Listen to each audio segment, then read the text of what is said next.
Tingnan ninyo ito, oh. Ah, ito yun dito sa amin. Nag-caravan siya rito. Hindi man pumunta rito. Nasa Cagayan de Oro. Iyan tuloy, oh. Oh, napakaluwag ng kalsada. Nandyan, mga kababayan, mga sasakyan. Hindi ko maintindihan kung bakit yung mga organizers di man lang in-inform yung mga dadaanan nila para magkaway-kaway man lang. Walang tao. Only the participants, mga kababayan, nakikita pa ninyo. Unahan ko na kasi yung mainstream media. Kasi baka bukas, ang balita, mga kababayan ng mainstream media, bulto-bulto ang sumama sa joyride. Unahan ko na.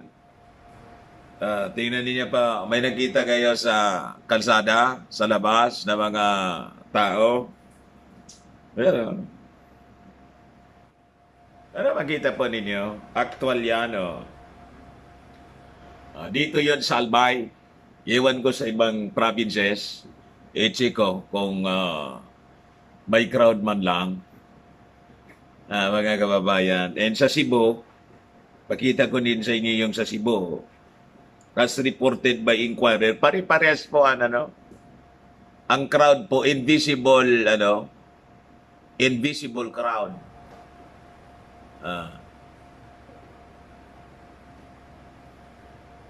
Sila lang naman.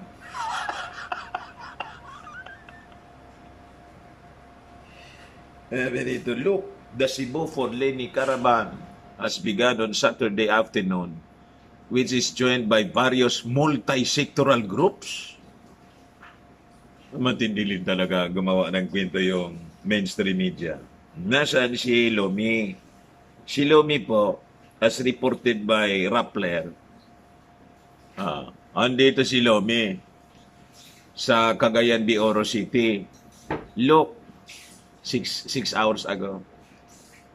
Look, Vice President Leni Robredo arrives at the site of the office Kulam Express Initiative in Cagayan de Oro, Saturday, October 16. Around 500 residents will receive tuklaw today. Nandun siya. Habang nagmamahal, kala ko, yung streamer po, nakaganon siya doon sa Tama yung streamer na ginawa nila. Gumagaway si Lomi, wala man taong ginakawayan. Yung actual, ganun nga nangyari. Langyaga niya, Mr. Maravillas, kung kumantya. Hindi, actual na. And that's the actual situation po na gusto kong ipaabot sa inyo para suplahin yung mainstream. Kasi malamang bukas, mga kababayan, ang balita nila, libo-libo na mga mga tao ang sumalubong kay Vice President. Ayun. Pero may balita pa ako sa inyo. In fairness, 11, nakabuo na po ng Senate slate si Lomi. And this is the news from Philippine Star. Political force, Senate electionist, in Robredo's 11-man slate, pati yung mga magkakaaway, malamang during the campaign po, just like what happened in 2016, yung mga kandidato sa pagka-senador, under liberal, remember, hindi man po sila nagsasama-sama. Si Marojas, ikinahiya yung yellow color. Nag-white. At during the campaign, mga kababayan, di man po sumasama sa grupo. Malamang yun din ang mangyayari ngayon kasi political force daw, yung dating magkakaaway, isinama, nilista lang yan. Kasama na niya kayo. Ah, sa slate ko, dito sa pagkasenador, o ito yung balita, Vice President Robredo unveiled Friday an 11-man senatorial lineup for 2022 elections which include political force and Senate re-electionists. Sino-sino kaya ito po? Tingnan nga natin ang lista. Among the 6 additional names she announced as part of her Senate slate was former Vice President Bjillon Maravillas. Sinama pala si Binay po. Si Nogs. O previously butted heads with former Senator Antonio Trillanes over corruption allegations. Talagang hindi po ito pwedeng magsama sa lista lang nila. Diba? Senators Dick Gordon. Akala ko ba si Dick Gordon di na tumakbo? Sabi niya, hindi na siya tatakbo.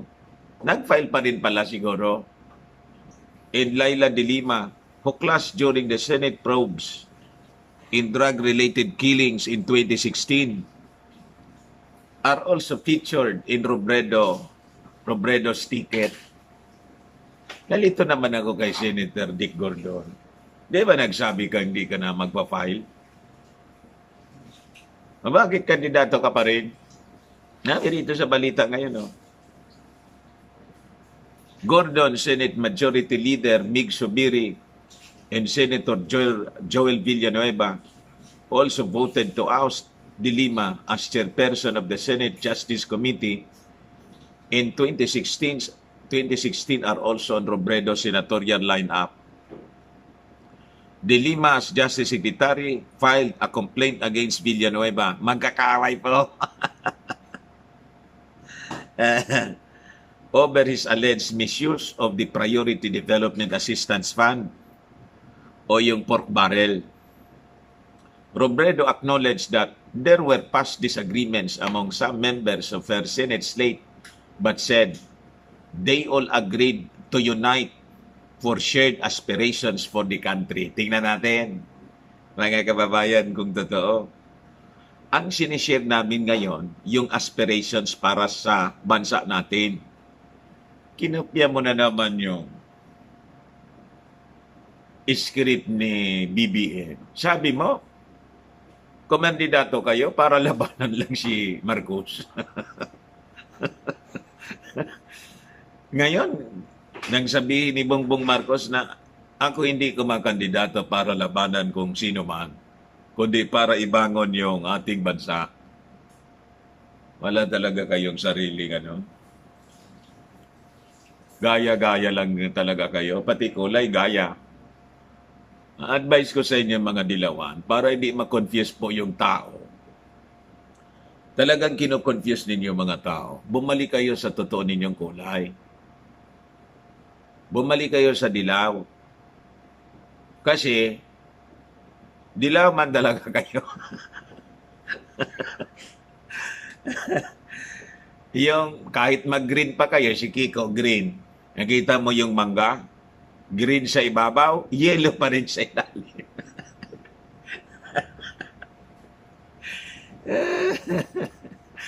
Yung itlog na maalat, pink sa pink sa ibabaw, yellow pa rin.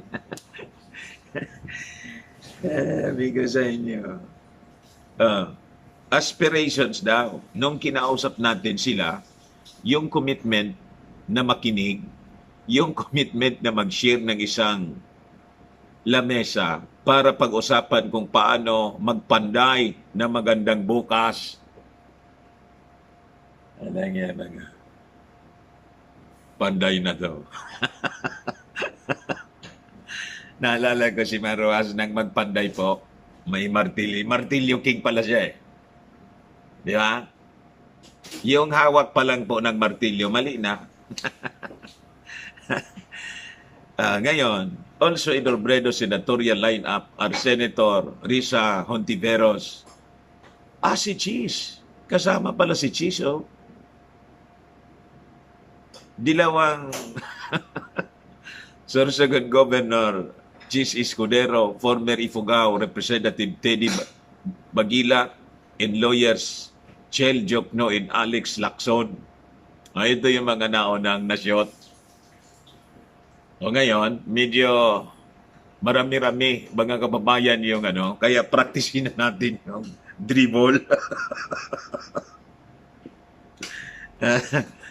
Noon, 8 yung na-shot natin. Ngayon, 11. So, 11 na to.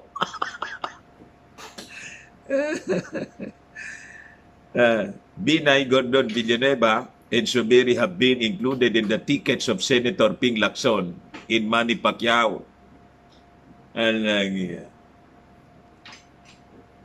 Kuwan pala to, mga kababayan, namamangka sa 3 ilog. 3 ilog, hindi na 2. 3 ilog. Yung ilog ni Manny Pacquiao, tapos kandidato pa ni Ping Lacson.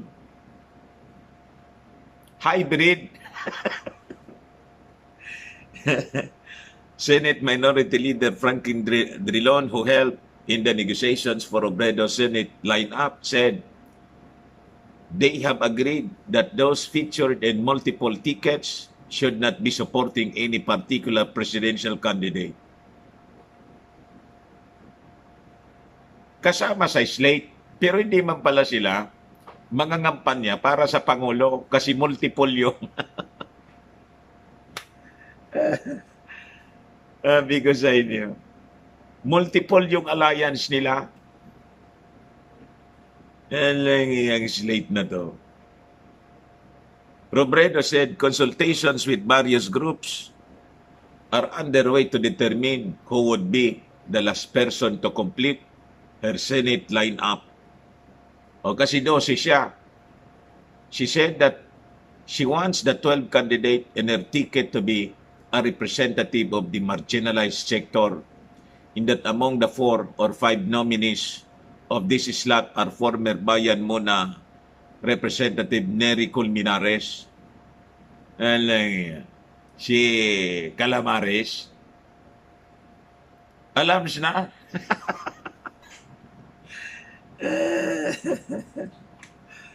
Mga kababayan, ito, pinapaalam ko po sa inyo para you will be updated sa mga development sa politika. By the way, on the other hand, mga kababayan, si Manny Pacquiao at si Lito Atienza inabandon po ng ganyang yung party list niya.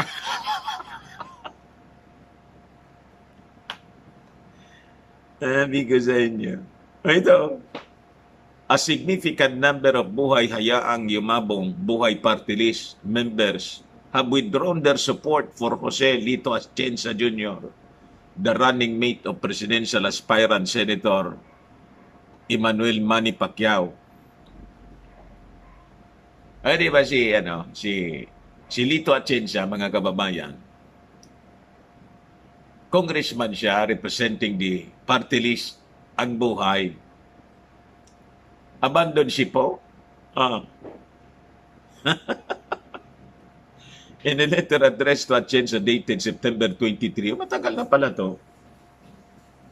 Tinago lang nila 2021, the signatories whose names were not disclosed stated, we joined Buhay Party List because we believe in principles in advocacy of the organization. Example, the promotion and protection of the dignity of life and pro-life principles. The group has been the beacon of campaign for pro-life advocacy in Congress, sabi po ng mga signatories. We fought well for life, family, in country against anti-life bills and their proponents. But despite the heated debates, we as principled advocates never lost our bearing and treated our antagonists as our brethren.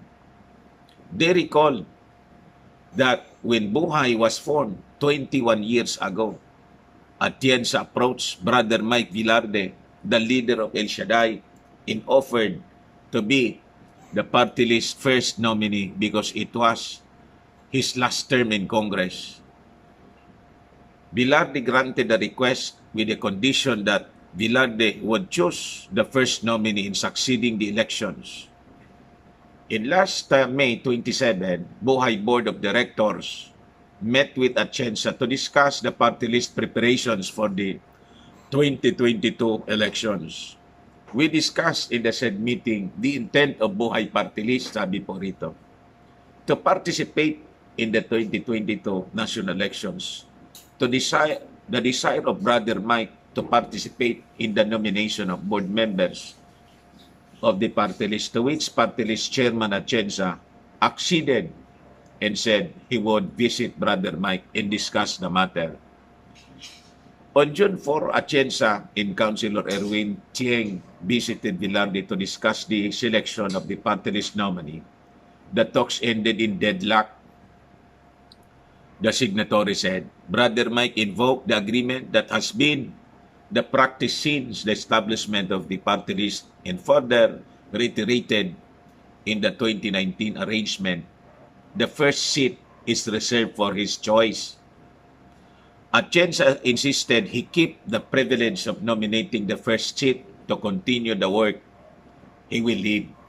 May kuwan pala sila. May problema within. And ultimately, mga kababayan, ngayon, abandon ship sila. Atras sila ng support. Atienza insisted he keep the privilege down. Unity of any organization, including a party list, is based on shared vision, mission and goals of the officers and members, sabi po ng mga signatory. We, the undersigned, understand and place high value on agreement of honorable people, their word of honor or palabra de honor. And based on Brother Mike's understanding on their decision on the 4th of June, Representative Atienza seemed to have lost confidence in adherence to Brother Mike's discernment, decision-making, and stewardship for his flock. Hence, Representative Atienza's resistance to honor the standing agreement in the nomination for the first seat. The group said, we can assume discernment and decision-making on this matter.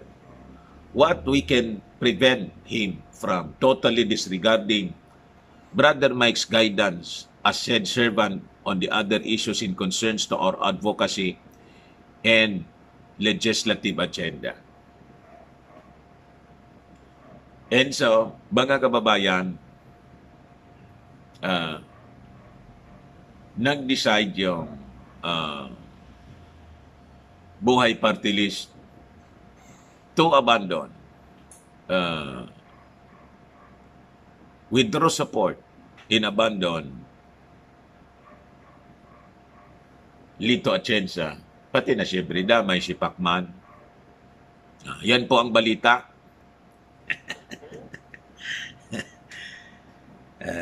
Di ka sa inyo mga kababayan. Yung ang politika. So, anyway, malaking, sa bagay, malaking dagok po ito. Siyempre, in an election, you need support from people. You can just imagine yung mga dating mga kasama mo, sila yung biglang tumalikod. Anyway, ako po, ang tingin ko kay Lito Atienza, hindi man masyadong seryoso.